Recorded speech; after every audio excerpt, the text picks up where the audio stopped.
Nako, breaking news, may bago na naman silang pinapasabog at naratibo, no? Dinadamay na naman nila ang Iglesia ni Cristo dito sa usapin ng 18 Maris. Kung maalala nyo dati, si Saldico pinagkamalang member ng INC. Ngayon, tapos si Madriaga daw, member ng INC daw. Sabi niya ng iba, yung Madriaga daw, dating member ng INC. Ibig sabihin, natiwalag yun sa ano pa bang kadahilanan o sa paggawa sa paglabag ng tuntunin o aral, doktrina sa loob ng Iglesia ni Cristo pinapatupad sa kanila, no? Ngayon, ito naman ang ini-issue, no? Ang hilig nitong taong ito mag-issue ng ganito. Ang pakiramdam niya mas marunong pa siya sa pinakamarunong. Nag-comment ako dito ilang beses na syempre kapansin-pansin yung comment ko kasi malawak yung page ko no. Talagang more kulang-kulang mag-1 milyon na ako kaya napansin niyo no. Hinamon ko, di ba, ng diskusyon Hindi pumapalag Kasi itong taong ito, nagpapakalat ng kung ano-ano mga bagay. Although yung iba totoo sinasabi niya, yung iba, nakikita mo harapan, lalo ikaw kung nagsusuri ka, lalo na pala search ka, makikita mo sisinungaling Ang hirap nito sa taong ito, ang hilig nito magpakalat ng kung ano-ano mga impormasyon na mabibigla ka. Parang si Pinky, di ba? Kung ano mga blind item na ipapamudmud sa'yo. No? Itong taong ito, sinasabihin ko dito, ikaw yung alikabok na nakadapo sa langaw at yung langaw nakadapo sa kalabaw. Huwag mong pakiramdam mo, feeling mo, ikaw yung kalabaw. Di ba? Ito yung taong ito, akala niya, ang galing-galing niya, alam ko to, alam ko bahay mo, alam ko, kakilala ko yak. Parang may ganito may isang ganitong vlogger Ang pakiramdam niya, kakilala niya, nakausap niya lang yung hepe ng pulis, sasabihin niya sa maraming tao, ay, ano ko yan, close ko yan. Nakita niyo yung mga ganyang taong uri? Nakausap lang ba, si Presidente Marcos o kaya si Sara, kinawayan lang siya. Ikukwento niya sa maraming ano yun. Sama, uy, nagsama kami ni Sara, kumain kami. Ganon. Ini-exage niya. Yeah? Para lumabas na mas mukhang matalino siya. Hinamon ko ng diskusyon, hindi pumabalag. Yeah? O ngayon, ayon sa kanya, most of the member ng 18 Marines are INC. Very good, Tesak. Tingnan mo. Gusto nilang panitawin ang INC, ang mga 18 Marines. Bakit? Bakit gusto nilang panitawin? Gusto nilang sanayin ng tao na ang 18 Marines na uutusan. Kasi alam naman yan sa INC, masunurin lahat ng member diyan. Dahil hindi naman dahil sa kanilang leader, no? Dahil sa kanilang doktrinang tinanggap na kung saan tumatalima sila doon sa aral na itinuturo ng leader na galing din naman sa Biblia. No?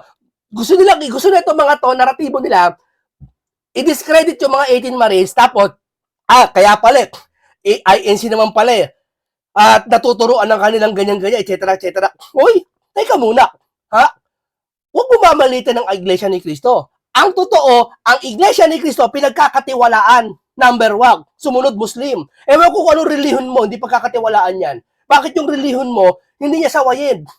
Anong relihiyon ni BBM? Anong relihiyon ng pinatatanggol mo? Anong relihiyon ni Tambaluslos? Anong relihiyon ng kamag-anak mo? Anong relihiyon ng mga mandarambog sa Pilipinas?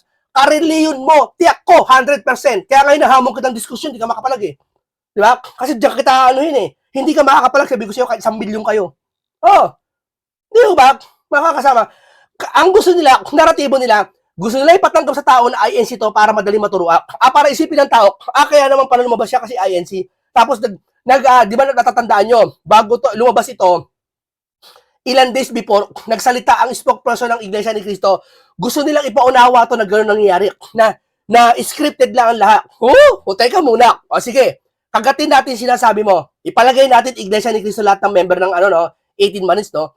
Ano naman sa'yo? Kinestyon ba namin pagiging reliyon mo? Ano reliyon mo? Kinestyon ba namin? Sinilip ba namin? At sinabi namin, huwag kayo maniwala kasi gato reliyon yan? Boy, ito sabihin ko sa'yo, boy. Boy ito Ito sabihin ko sa'yo, boy. Hindi porket Iglesia ni Cristo, ang totoo, Iglesia ni Cristo pinagkakatiwalaan sa panahon ngayon.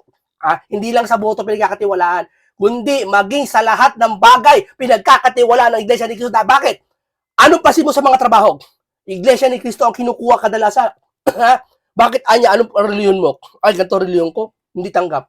Minsan mo, Isaac, nag-apply Iglesia ni Cristo, tanggap. Bakit? Bakit tanggap? Kasi alam nila, may karanasan sila, may experience sila sa mahabang panahon na Iglesia ni Cristo, kahit painan mo ng pera, hindi kukunin, hindi kukupit, hindi siya sira, tatalima dun sa kanyang trabaho. Bakit? Yun ang utos at tinanggap niyang doktrina. Dun ba sa kanilang leader? Hindi. Yun ang tinuro ng leader nila sa pamamagitan ng aral ng banal na kasulatan. Yan ang wala sila kasi itong taong ito, langaw ka lang na nakadapo sa kalabaw. Pakiramdam mo, ikaw na yung kalabaw. Di ba, mga kasama? Ngayon, nakatingin ka sa akin ng mga mahiwagang salita. Di ba? Mild pa lang yan. Di ba? Hindi porket INC po mga kaibigan, hindi mo pagkakatiwala. Mas dapat mong pagkatiwala. Bakit? INC. Sa INC pa, nagsinungaling ka, napatunayan ka. Ay, ikaan niya. Yung kamag-anak ng Iglesia ni Cristo, tiniwalag. Yung nanay niya, tiniwalag. Ha? Yan ang katunayan na ang reliyon na yan ay talagang walang kinikilingan. Hindi katulad sa ibang reliyon. Ay, pagbigyan mo na kasi kamag-anak naman natin eh. Pagbigyan mo na kasi kapatid naman eh. Pagbigyan mo na kasi best friend ko naman eh. Hindi! Walang palakasan sa Iglesia ni Cristo. Subukan mong umanim. Magloko ka. Titiwalag ka kagad dyan. Yun ba? Yung ba sabihin nila nagpaparami na lang member? Kung nagpaparami ang member ng INC, hindi sila magtitiwalag. Konting pagkakamali. Dito baka makalaklak na ng inuming nakakalasing eh. Titiwalag ka. Mahuli ka sa masamang gawain eh. Titiwalag ka eh. Yan ang hindi nila alam. Kaya akala siguro nila paniwalain yung taong bayan na ang naratibo na ang 18 Maris Iglesia ni Cristo para paniwalaan ng taong bayan na scripted to na utusan to. Mali. Dapat niya magpasalamat ka, no? Palagay natin iglesia to mga to, no? Palagay natin, ha? May experience naman ako sa mga iglesia, no? Lalo nasama ako sa mga rally nila. Ha? Ipalagay natin na iglesia ni Cristo lahat ng 18 Marines. Dapat talaga matuwa ka, ba? Totoo ang sinasabi. Anong katunayan totoo ang sinasabi? Doon pa lang sa sinabi na kay Remulla na kasama sa ICC, umamin mismo yung Remulla. Ibig sabihin, sa bahagi pala ng inamin ng 18 Marines, doon pa lang, may tama na. Kayo, ano tinama nyo? Ni investigasyon niya, hindi nyo nagawa eh. Sige nga, bago kayo mag-post ng 18 Marines, o ano man reliyon na yan, o ano man, saksi ni Jehovah o Muslim na yan, siguraduhin nyo muna, yung 18 Marines iimbestigahan nyo. Ichina-challenge nyo kayo. Imbestigahan nyo. Ano? Dahil kay Pinky, discredit, walang kredibilidad, ganun ba yun? Ha? Ganun ba yun? O ngayon, kaya wala kayong makorner kayo, gusto nyo gawin INC to. Para ang isipin ng taong bayan, daw utusan to, mali ka dyan. Di ba? Sabi ko ipalagay mo iglesia ni Cristo lahat yan. Ay talagang totoo ang sinasabi. Kasi ako sa karanasan ko bihira ako nakita ng iglesia ni Cristo na talagang nasa sitwasyon ng ganitong kalagayan. Nasisinungaling. May mga nakikilala ko, white lies. Pero kadalasan sa iglesia ni Cristo, lalo sa kanila laki. Ha? Makikita mo talaga totoo sinasabi nila eh. Hindi talo kayo ngayon. Ha? Basag ang naratibo nyo. Bakit? May ganitong vlogger na may alam. Buti na lang may alam ako. Sa Iglesia ni Cristo. Paano? Kung wala pala ako alam, inililigaw ng mga to. Ang mga tao para magalit sa INC. Inililigaw niya. Yung panliligaw niya, walang batayan. Sige, palagay natin may batayan siya. May Iglesia ni Cristo lahat na marin. Ang tanong ko sa'yo, ano naman sa'yo? Yan ang hirap kasi sa kanila. Yan ang hirap sa kanila. Hinuhusgahan nila yung Iglesia ni Cristo, hindi pa nila nasusubukang umanib. Di ba? Ngayon, alanganin siya sa post niya. Pakiramdam niya, yung post na niya yan, maniniwala lahat. Hindi, napaganda pa. Salamat sa iyo Salamat sa iyo Yan palang 18 Marine dahil sa iyo nalaman namin Iglesia ni Cristo. Mas lalo kami magtitiwala diyan sa 18 Marines kasi Iglesia ni Cristo talagang kapani-paniwala lahat ng sinasabi at hindi sisinungaling. Salamat sa iyo dahil yung Iglesia ni Cristo pala member ng Marines Salamat sa iyo. Nagpapasalamat kami sa dahil sa iyo na-reveal ang katotohanan na member pala ng INC yan. Mas lalo tuloy kaming gaganahan na paimbestigahan niya kasi kung INC yan, hindi magagawang mag-invento niyan. Sabihin ko sa inyo. Di ba? Dumako na tayo dito, tapos na naratibo na yan. Sira na yung naratibo nila, no? Okay. Pakinggan natin dito si Mike Defensor sa kanyang pahayag tungkol sa mga relihiyon din.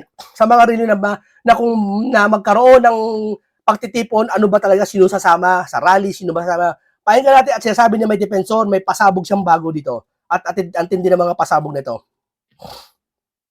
Pero meron kaya silang pangit man tawag, pero meron kaya silang balls to stand up against this corruption? Sa tingin nyo ngayon? Ang tingin ko, katulad na nangyari sa EDSA 1 at EDSA 2. At ito'y parang pananaw na hindi opinion, no? Yung factual na nangyari. Lumabas ang tao at nagkaroon ng withdrawal of support. In both cases, lumabas ang tao, yung military hindi gumalaw. Sabi, disperse. hindi gumalaw. Pag doon naman sa EDSA 2, umakyat, nagwi-withdraw na kami ng support. Nandun ang tao. So very, very critical talaga ang paglabas ng taong bayan. Hindi ko, sabi nung iba, hindi kasi hindi lumalabas. Ako hindi naniniwala eh. Tingin ko pagka may isang sinabi, magkita-kita tayo, at talagang organisado, lalabas eh. Ang tao para dyan. Kaya lang medyo polarized ngayon. 'Di ba? Kita naman natin na hindi magkasundo. Kinakabahan niya sila dito sa Iglesia ni Cristo, mga kaibigan. Ito kaya itong nag-post na to, kilala to, sikat to, kilala po ito. Hindi ko pagkakamali, kung hindi ko ipagkakamali, dating kasamahan nito nila Harry Roque na tumalikod sa kanila o umalis sa kanila, parang sabi nila Harry Roque, nag-traitor daw, parang gano'n. No? Sikat to nag-post na to. Siguro, napaparanoid sila, nakakala nila sa tuwing mag-a-announce yung spokesperson ng Iglesia ni Cristo ay magkakaroon ng malawakang rally. Siguro napaparanoid sila, baka gano'n mangyari. Kaya inuunahan na nila nasirain, discredit yung 18 Marines. Diba? Kasi sikat kila tong taong ito eh. Nag-post eh. Kila yan eh. Diba? Gusto nilang i-discredit, hindi kayo magkatagumpay. Tandaan nyo, ha? Ikaw lang yung langaw na nakadapo sa kalabaw. At kung sa Biblia, pag-uusapan, ikaw yung satanas na tumukso kay Kristo dun sa ilang. Na ikaan niya, kung talagang anak ka ng Diyos, magpakatihulog ka dyan. Parang ganun lang yun. Ibig sabihin, kung baga sa larong chess, checkmate ka na namin.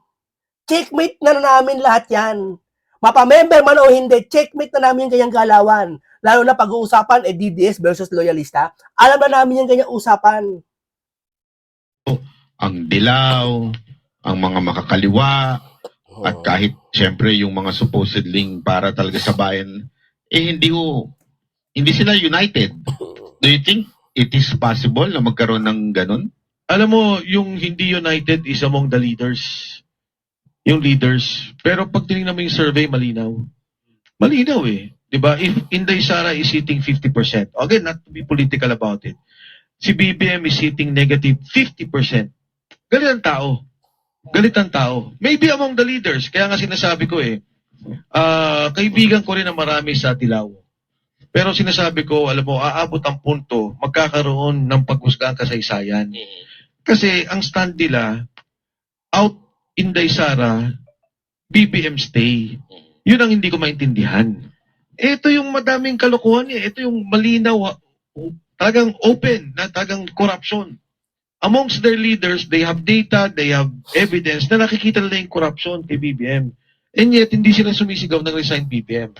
To be fair, sinasabi ko rin to kaharap ang mga kaliwa. Mas gusto ko yung stand nila. Na, sige, BBM resign, Inday Sara resign. Okay pa yan. Pero at least magkaroon tayo ng kasunduan. Si BBM dapat mag-resign. So, pag lumabas ba tao, lalabas lahat? Palagay ko. Palagay ko. Kasi, saan pa tayo aabutin? Ano mangyari? Pero hindi gumagalaw ang dilaw ay dahil sa yung isa sa kanila ay di umano allegedly na-deliveran ng maleta, yung isang leader nila na dating nakulong. Si Junel ba? Si Junel?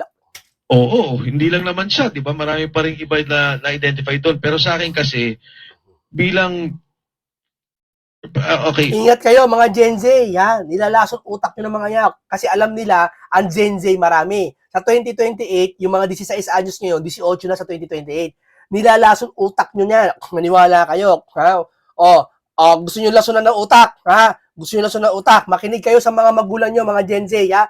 Kung ano yung utos na magulang sa inyo, yun ang iboto nyo. Huwag nyo iboboto yung mga taong nilaso lang utak nyo. Magagalit si Puong Nazareno. Magagalit sa inyo yun.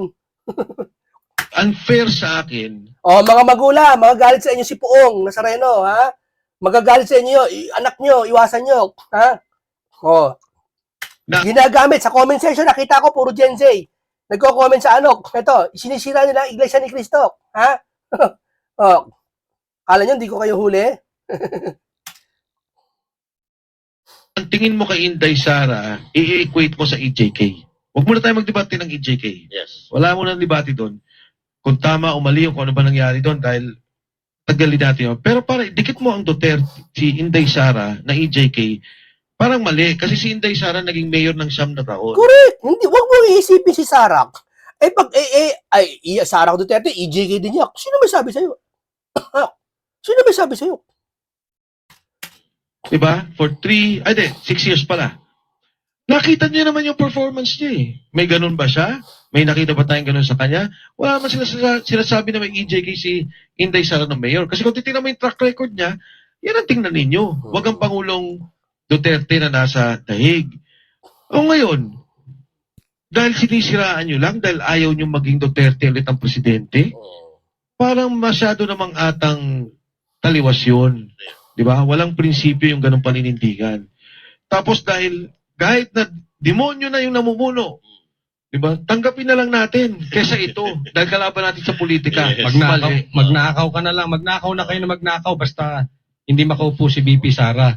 Pero kung ano pa ang kulang kaya natin? Kasi sinabi nyo, positive si BP Sara, negative si presidente nyo. Ano pa kulang natin? Kasi parang sabi nyo, lumabas naman ng tao, yun yung dati lumabas din ng tao, hindi naman daw sabi mo, din na hindi naman nakailam ang sundalo, hindi lang sila umarang. Lahat siya nangyayari na ngayon. Yes, Coach. Ano pa ang nangaantay natin? Kasi kailangan ang sinasabi ng mga kasandaluhan magkaroon ng critical mass. Ano bang ibig sabihin lang ng critical mass? Yan. Umaabot sa punto na wala nang galaw yung ating lipunan. Nahinto ang negosyo, nahinto ang ekonomiya, na kailangan may gawing aksyon. Pag may inuto silang aksyon at hindi ginawa, yan na yung sinasabi. Bakit naging EDSA ang naging sentro? Kasi ang EDSA ang daluyan ng trapiko dito sa ating sentro. Makati, Ortigas, San Juan, Mandaluyong. Pag hinarang mo yan, wala na makakapasok sa Makati, wala makakapasok sa Mandaluyong, San Juan, Ortigas. Pag nagrally ka sa Makati, hihinto lahat ng ano dyan. Pero kahit na magkaroon ka ng 5 milyon, pagpalagay mo na sa Pangasinan, walang epekto yan. Hindi magkakaroon ng, kasi pwede lang sabihin, pabayaan mo lang sila mag-rally. But a rally or a gathering, a critical mass, na dito sa sa Makati, sa Ortigas, kung saan hihinto ang negosyo, dyan magkakaroon ng desisyon. I-disperse ba namin yan o hindi? At pag hindi gumalaw ang kasundaluhan, hindi gumalaw ang kapulisan, yan na ang magiging problema. Pero ako kung meron akong opinion na sa tingin ko parang kulang pa. Okay. May isang sektor pa sa lipunan natin ng kulang kaya hindi gumagalaw. Simbahan. Yok. Kasi Pag sinabi simbahan, hindi lang yan po ang Katoliko. Hindi lang po yan ang Iglesia ni Cristo. Pag sinabi simbahan, hindi ko alam kung sino pinatutungkulan ni Banat Bay dito, no? Kung sinong sekta yan, na dapat daw gumalaw at kumilos na. maalala natin, di ba, nung EDSA Revolution, simbahan malaking part nung pagtawag ni Cardinal. Kasi Nung araw kasi si Cardinal, pag tumawag, sumusunod lahat ng member. Masunurin lahat sila. Ngayon hindi na eh. Kaya ang pinakamasunuring reliyon ngayon nakikita ko, INC. Totoo lang. INC. Mga pangalawa Muslim. Pasensya na. Kaya ang billing ko sa mga to, nilalaso nila ang Gen Z ngayon. Kasama sa naratibo ang Gen Z. Tamo, yung mga nag-rally Gen Z. Yung pinapasagot nila sa mga kaya Topacio, Gen Z. Inuutusan nila mga Gen Z. Kaya dito, mga nagko-comment sa INC, Gen Z. Kaya pasensya na kayo kanina, nagamit ko yung Nazareno Iginagalang ko ang paniniwala nyo. Pero, kung patuloy nyong pababayaan ng mga anak nyo na ipagamit sa mga hindi ipagamit, gamitin ng mga politiko at hindi nyo babantayan, kayo na bahala. Mananagot sa inyo ang Nazareno nyo. Di ba? Kaya pasensya na kayo kung nagagamit ko yung mga reference ng religion. Dahil alam ko religion ng taong mga nagsisira sa mga ganito Sinisira yung naratibo ng 18 Marines Hindi naman ito pag-uusapan kung ano religion niya ng 18 Marines Sila nagpasok gusto nila i-dictate sa INC yung 18 Marines para kung sa ganun, mas discredit lalo. Para isipin ng tao, nautusan niya kaya ganyan. Ginagamit nila, parang si Satanas. Kung ano kakainaan mo, kung ano yun gagamitin niya sa'yo, ipanunukso. Yun eh. Buhay na ako nung time na yun eh. Nung tumawag si Cardinal Sin ng pumunta sa EDSA, doon talaga nagkaroon ng ano. Ngayon, alam naman natin, hindi naman po lahat yung mga pari natin, kung hindi bayot, corrupt. Totoo naman, di ba? Kulang pa, ajik. Hindi lahat may napatunayan certified ajik. Dating ajik. Ang mahirap nun, dating ajik, 20 years yata. Kaya utak, biri mo, yung sachet na nagbibenta, kailangan daw, hindi naman daw panggamit, kundi pambenta, para kumita daw pang may pang-aral. Saka nakita ang katwirang ganun. So, sa tingin ko, kailangan may isang simbahan na gumalaw. Ano sa tingin niyo dun? Oo, naniniwala ako doon. Tingin ko, hindi lang simbahan, may sektor ng negosyante, may sektor ng civil society. Pero Yung sektor kasi ng negosyante, sir, mga nasa 200 lang yan. 200. Ang religious kasi, talagang bulto yak. ang naniniwala ako na dahan-dahan naantig na rin. Kasi nung unang rally nung simbahan, di ba, yung Trillion March, nung pangalawa, sabi nila, bawal ang BBM resign. Dapat, pwede yung Inday Sara resign.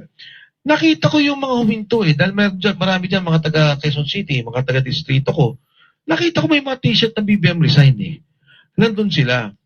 So, alam ko na meron ng mga kaparian at marami din akong kausap na kaparian na kumbinsido doon sa mga nangyari. And tama ka, kailangan naman yan. Kailangan may simbahan na makita dyan, magsalita. Kasi, ano ba sabi nung ibang sa simbahan? Ayaw namin, di ba? O yung pag sinabi simbahan, hindi lang basta simbahan to ng Katoliko. Lahat ng simbahan dito tinutukoy. Kumbaga church nga Si BBM, titisin na namin kaysa si Inday Sara dahil sa EJK. Yan ang feeling ko unfair. Diba? Dapat, una, i-judge nyo si Inday Sara. May 6 years siya na naging... Tama sinasabi niya. Kaya nga ito kung naisip nila to, na may mga religious, kagaya ng mga iba pang religion, ayoko magbagit ang pangalan ng religion nasasama dyan sa pagtitipo na yan. Kaya nila tinitira ang INC ngayon. So, worry ko dahil napaparanoid sila, baka mag-rally malawakang rally. Napaparanoid sila. Paranoid sila. Tiyak na tiyak naman Biro mo 18 Maris, gagawin mo INC. Kahit di mo di palagay natin. Bakit mo ang pinupost mo ganito? Tapos yung mga comment kuha nyo na, gets nyo na. Mayor, nakita niya yung performance niya. Pangalawa, magsalita ninyo. Ito bang taong to talagang EJK? Hindi. Sabi lang kasi ganito daw, nagagalit. Nako, kung naabot nila si GMA kung paano magalit noon, ibang klase magalit. Pero hindi to yung pang-api. Trabaho. Pero nagagalit.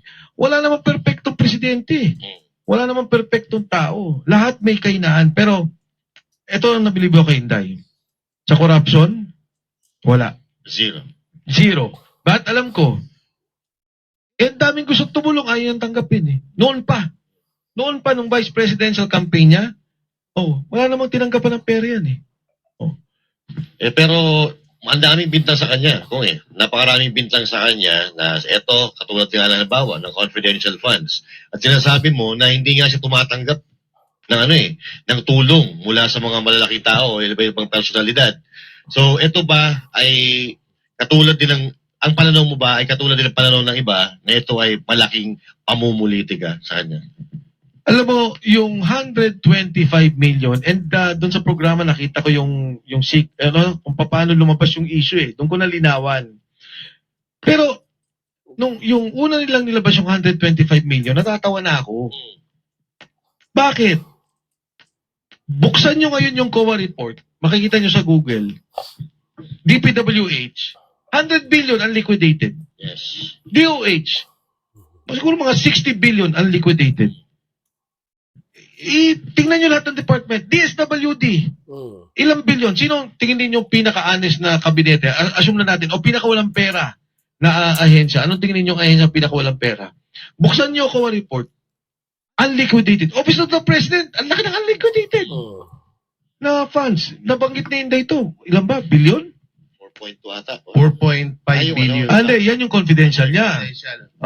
Okay, yung explanation kasi dyan, 4.5 billion yung confidential ni BBM. Pag kinompute mo na 365 days, that's 12 million a day. Tignan mo, ang laki ng confidential pa siya tapos ayaw imbestigahan. Ha? Yung kay Tay sabi na 11 million, nagalit sila, di ba? 11 million. Pero kung wala namang na-deliver, itong nabanggit tong 18K na na-deliver kay BP Sara, kahit minsan, Wala. kahit donation, Wala. kahit envelope, Wala. Alam mo kung bakit wala? Kasi from day one, pinlano na nila na yariin si Inday Sara.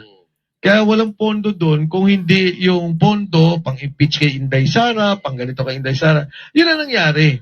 And again, magkakampi kami ni Inday Sara at ni BBM. Diba? Magkakasama yung kampanya, magkakatulong-tulong. In fact, ang usapan pa nga nun dahil si BBM ang nakapula, and ako yung tumatakbo mayor, ako din ang nakapula. Yung kasama ko naman, si Winnie Castelo, ang naka-green. Parang tinatamten din doon. But ang hindi ko matanggap, nung unang ginigiban na si Inday Sara, at nung lumabas na si Saldico, biruin mo, 125 million, isang delivery lang kay BBM, ubos. Grabe. Pera kagad Yung kay Inday Sara, budget, 125 million. Ito sa kanila, pera kagad. Magkano bang isang kilong ano? Ang isang kilo daw, sabi pa ito ng mga sundalo, 1 million. Hindi, isang kilong ano? Pulburon. Hindi ko na alam yan. pero kung dapat pala, isa ka sa humingi ng dispensa sa taong bayan, Dati kinampanya pa. mo, nakahingi ka na. Humingi na akong dispensa. Patawarin na natin siguro. Hindi, pero ito, ikwento ko lang yung kwento ni BP Sara Duterte. Kung talaga siya mukhang pera at mukhang ganin sa kapangyarihan, hindi na sana siya nag-resign as Tama. Yan ang sinasabi ko sa inyo. Kung si Sara talagang ganid sa pera, hindi siya mag-resign niya. At kasi pag nag-resign siya, masisilip lalo siya. DepEd Secretary. Kasi yun lang ang pumipigil sa kanya for impeachment. Dahil ang pangit nga naman daw, sabi niya, tignan, kung DepEd Secretary ako, tas i-impeach ako nung sarili kong gobyerno. Nasa administrasyon pa siya. Pero sabi niya, mas gusto niyang ma-impeach o labanan ng impeachment kesa sa tumanggap. Dahil doon pa lang nung may pinipirmahan na siya. Pinapapirma sa kanya. Ayaw niya. At yun ang naging parang trigger point na impeach na natin yan kasi hindi nakikisama. Ang galing. Tama yung sinabi niya. Hindi tumatanggap. O, yun ang matindi Ako doon. naman, sorry, ngayon ko lang kukunin yung pagkakataon. Nagpapasalamat din ako kay VP Inday doon sa pagbati niya sa Marines, no, yung mga sundalo. Tapos, yun nga, sabi niya, ba't hindi pinapaniwalaan? Kasi, nagpapasalamat din ako dahil, of course, in-expect ko talaga na maraming magsalita in support of the Marines. Pero wala At least si VP Inday, nagsalita rin siya na pagtulong. No? Sabi niya, di ba, pakinggan niyo yan, imbestigahan niyo yung mga sinabi. Pero in fairness din, sinabi rin ni VP na hindi niya kilala talaga. Ni isa doon sa mga nagsalita. Kasi Ako nga, kilala ko si VP Inday. Magmula nun, hindi ko pa siya nakikita Hindi ko siya nakakausap. So sabi, nag-usap kami ngayon? Wala. Hindi ko siya nakakausap, hindi ko siya nakikita. At siguro sa sitwasyon ngayon, ako pa iiwas muna sa kanya. Kasi baka pagbintangan pa siya Di ba? Oo. Pero ito pong si Gotesa at itong 18 na Marines, nagpag-abot ba sila sa trabaho? Yes. Kay Saldico po. Yes. Kasama talaga sila. Magkakasama sila. Si Gutesa, may kanya-kanya. May iba 7 taon, 8 taon, may iba recently lang.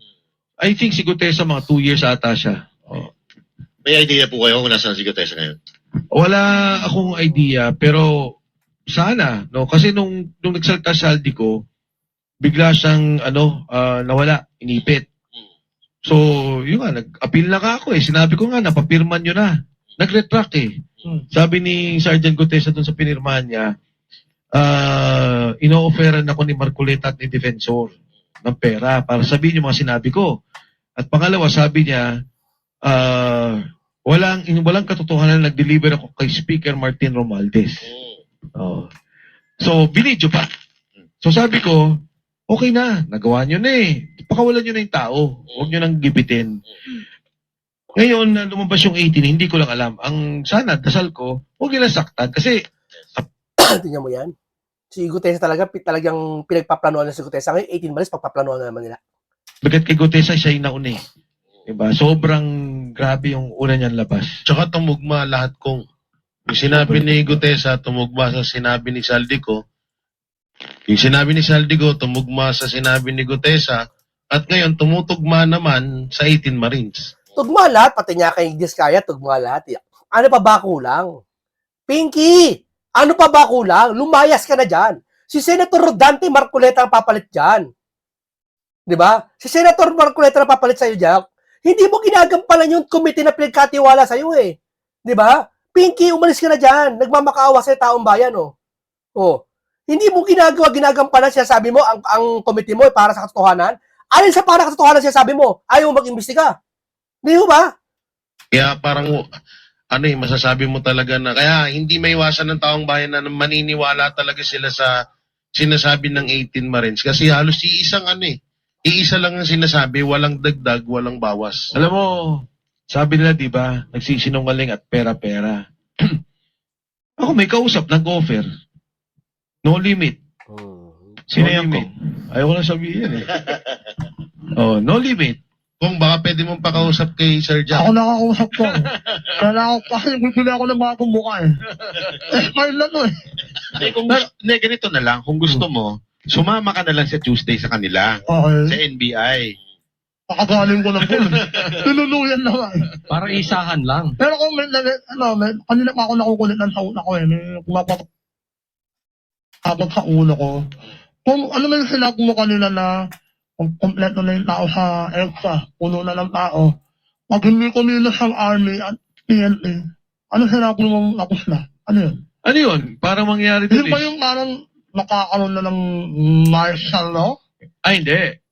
Punta sa kalsada. Oo, pwede namang talagang lalo pa silang pupunta.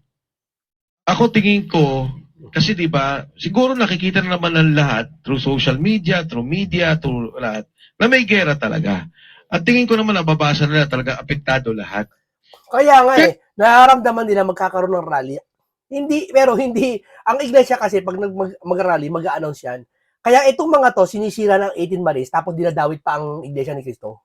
Walang kinalaman ng pagiging iglesia nila dyan. Pati ba naman pagiging reliyon nila, inuusgahan nyo pa? Di ho ba? Ang sama-sama ng mga to. Di ho ba? 18 Maris anya yan. Tingnan mo talaga mga iglesia, mga dating nag-expel, dating murder. Nakababasa ko sa comment eh. Dating murder daw yung 18 Maris sa iglesia pala. Pati ba naman yung pagbabagong buhay, nusgahan mo pa? Palagay natin iglesia mga yan, no? 18 Maris, no? Palagay natin naka-gurgur sila ng tao. Wala ba silang karapatan magbagong buhay? Ang bihira. Alam mo ako, pumasok ako sa isang reliyon, magbagong buhay ako. Pati ba naman yung dating kong ugali, pinapaalala mo pa? Ay, dati si Munting ka naman, dating ganyan yan. Dating ganito to, dating sanggano yan. Pati ba naman yung Pasko, yung nakaraan ko isusumbat mo pa sa akin, ipaninira mo pa sa akin. Nagbabagong buhay na yung tao. Di ba? Yung mga to yan kasi ang hirap sa inyo. Wala kayong pagbabagong buhay sa ginagawa sa inyo. Yeah. Pero, Ay, akala nyo lahat ng tao, iisa utak katulad nyo. nakikita rin ng tao, pagka hindi gumagalaw yung gobyerno mo. Kasi di ba dapat ang immediate na response was, ayusin ka agad na saan ang evacuation ng mga tao ko? Saan ko dadali yung nandito sa Dubai, sa Qatar, sa iba't ibang, sa Saudi, kung ano man, yung mga apektadong bansa. Ano yung evacuation plan natin? Saan natin sila dadalhin? Paano natin i-repart? Okay, hanggang dito na lang po muna tayo. Tapos na yan. Sa repatriation na yan. No, maraming salamat po sa inyo. Ingat lagi kayo. Isang masustansyang pag-uusap to. At last, siyempre, huwag kayong basa-basa maniniwala na ito, 18 Marines ay member ng INC. Walang kumpirmasyon pa. Hintayin nyo ang Iglesia ni Cristo ang mag-announce niyan, ang magsabi niyan. At kung sakali man, oo, hindi na Iglesia yan, walang problema. At kung talagang Iglesia yung 18 Marines na yan, mas lalo mas maganda. Bakit? Mas lalo magsasabi ng katotohanan. Dahil ang Iglesia ni Cristo, wala akong kilala na talagang sinungaling. Na sinungaling katulad ng iba dyan na reliyon na itong taong ito. Di ba? Kaya totoo siya sabi niyan. Di ba? Kasi ang Iglesia ni Cristo, tinuruan sila na hindi lang para magsinungaling. Hindi naman sila tinuro sila, oy, huwag ka magsisinungaling. Hindi tinuro sa kanila yun. Ang tinuro sa kanila overall, may takot sa Diyos. bagay na hindi tinuro sa mga to. Kasi kung tinuro sa mga to, hindi nila pagkatakpan yung bagay na kailangan na hinihingi ng tao ngayon. Alin yon? Yung pangungurakot sa flood control. Tama, mali. O, ingit lang kayo sa mga iglesia ni Cristo, kaya kayo ganyan. O, maraming salamat po. Paranoid sila eh. Paranoid sila, baka magkaroon ng malawakang rally. Diba? Huwag niyo pangunahan. Ha? Okay, hanggang dito lang po. Maraming salamat. Paalam po sa inyong lahat.